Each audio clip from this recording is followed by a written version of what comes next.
Hello বন্ধুরা, এখন আমি কারাটি কিডস লেজেন্ডস এই সিনেমাটা রিভিউ করতে চলেছি। এটি আমি একটু আগে সিনেমা হল থেকে দেখে আসলাম। তো কেমন হলো এই সিনেমাটা, ছোট্ট করে এই গল্পটা বলি। এখানেও একজন বাচ্চা রয়েছে যে আমেরিকাতে যাচ্ছে, কি সূত্রে যাচ্ছে সেটা আপনারা দেখলে জানতে পারবেন।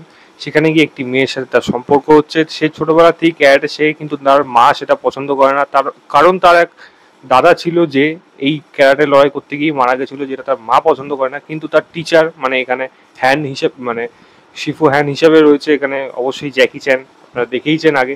এবং সেই ক্যারেক্টারটা তাকে শেখায়, বাট তার থেকে দূরে নিয়ে গিয়ে নতুন করে জীবন করতে চায়। এবং সেখানে তার মায়ের সাথে থাকতে থাকতে একটা মেয়ের সাথে তার সম্পর্ক হয়। সেই মেয়েটির বয়ফ্রেন্ড যে একজন বড় ক্যারেটে চ্যাম্পিয়ন, সে কি তাকে ইনভাইট করে যে বড় একটা মঞ্চে এসে তাকে হারাতে। স্বাভাবিকভাবে সেই সেটা অংশগ্রহণ করে এবং তাকে সেখানে কারা কারা হেল্প করে এবং কিভাবে এই বড় মাথাটাকে হারাতে পারে, সেখানকার ক্যারেটের চ্যাম্পিয়ন হয়ে ওঠে। এই নিয়েই গল্প। এর থেকে বেশি জানতে হলে আপনাকে সিনেমা হলে দেখতে হবে। দেখুন, ট্রেলারের মধ্যে এই সমস্ত কিছুই ছিল। তো আমি আলাদা করে কিছু যে স্পয়লার দিয়ে দিলাম তা না, যা আছে তাই আছে, অ্যাজ ইট ইজ, সেটাই আমি বললাম। বরং বলবো এখানে যে জিনিসটা করা হয়েছে এটা সম্পূর্ণভাবে ব্যবসা করার জন্য করা হয়েছে। এখানে আপনি যদি দেখেন জ্যাকি চানকে যেরকম রাখা হয়েছে, সেমনি রালফ মাসিউকে রাখা হয়েছে, যে যাকে আপনারা কোবরা কাইতে দেখেছিলেন।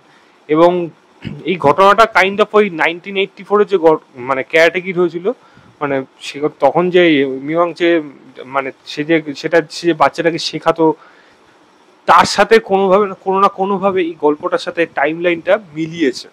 মিলিয়ে এমনভাবে জিনিসটাকে করেছে যেটাকে আমি বলবো না খুব একটা বেশি লজিক্যালি, বা বলা যায় এটা মানে জাস্ট ফ্র্যাঞ্চাইজি খাতিরে বা ব্যবসা করার জন্য এরম ভাবে এটাকে জাস্ট ক্রস ওভার করে মেলানো হয়েছে। প্লাস এই মানে কোবরা কাই একে মানে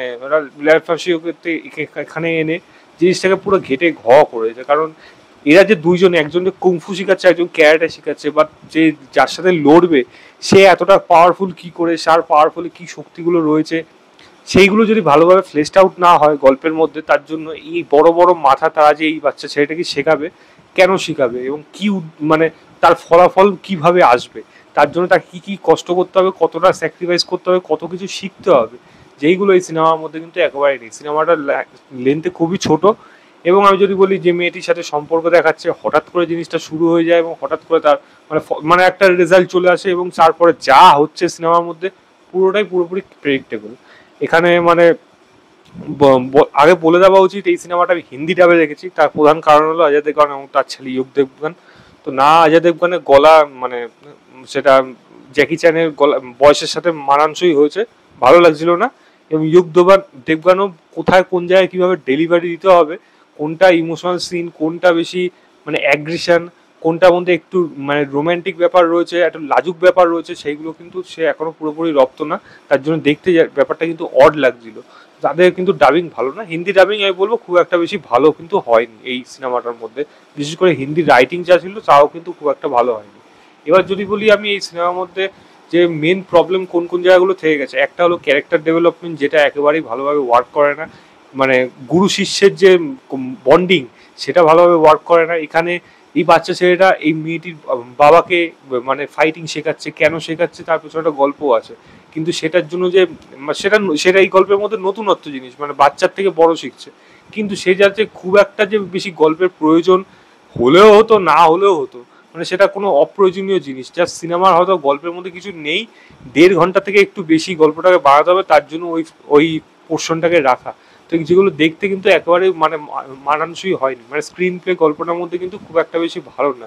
যা ঘটতে থাকে অলরেডি প্রেডিক্ট করা, এবং যেগুলো ঘটে সেগুলো খুব বেশি গল্পের খাতিরে কিন্তু মানে কোথাও যেন কোথাও খামতি থেকে যায়, বা মনে হচ্ছে এটা অপ্রয়োজনীয়। বারবার এই কথাটাই বারবার মনে হচ্ছে অপ্রয়োজনীয়। এবং এত দুজন বড় বড় মাথাকে নিয়ে আসা, জ্যাকি চ্যান মেসিওকে নিয়ে আসা, সেটা খুব একটা বেশি কিন্তু গল্পের প্রয়োজনে আসেনি। রাদার ওই ফ্র্যাঞ্চাইজি বিল্ডিং বা বলা যায় মানে মাল্লুকা হবে এর জন্য কিন্তু তাদেরকে নিয়ে আসা, যেটা একেবারেই কিন্তু সেরকমভাবে হয়নি। হ্যাঁ বলবো, ফাইনালে যে ফাইটটা রয়েছে সেটা দেখতে ভালো লাগে, তবে সেটা খুবই তাড়াতাড়ি এবং খুবই অল্প সময়ের মধ্যে করা হয়েছে, এবং ভিলেনকে ভালোভাবে এস্টাবলিশ করা না, এবং তার যে পাওয়ারফুল শক্তিগুলো সেগুলোকে নিয়ে ভালোভাবে লেখা হয়নি, যার জন্য সিনেমাটা খুব একটা বেশি ভালো হয়নি। হ্যাঁ দেখতে কি ভালো লাগে, জাস্ট জ্যাকি চ্যান এবং রয়্যাল প্যাচুয়ে দুজন আসছে সিনেমার মধ্যে একসাথে অভিনয় করছে, সেটাই জাস্ট দেখতে ভালো লাগছে। এবং যেই ছেলেটি অভিনয় করেছে সে তার নিজের জায়গায় ঠিকঠাক পারফরমেন্স দিয়ে গেছে, অ্যাক্টিভিটিস দেখে যেটুকু মনে হচ্ছে, কারণ ডাবিং তো আমি হিন্দিতে দেখেছি, কিন্তু বাকিটা তো আপনাদের ব্যাপার, আপনারা যারা দেখবেন তারা এটা দেখে বলবেন কিরকম। আমার কাছে সিনেমাটা একটা বিলো অ্যাভারেজ সিনেমা হিসেবেই থাকবে, ম্যাক্সিমাম এটাকে 2 স্টার দেবো আউট অফ 5। বলবো আপনার যদি দেখার ইচ্ছা হয় দেখতে পারেন, বাকি জানাবেন আপনাদের ব্যাপার।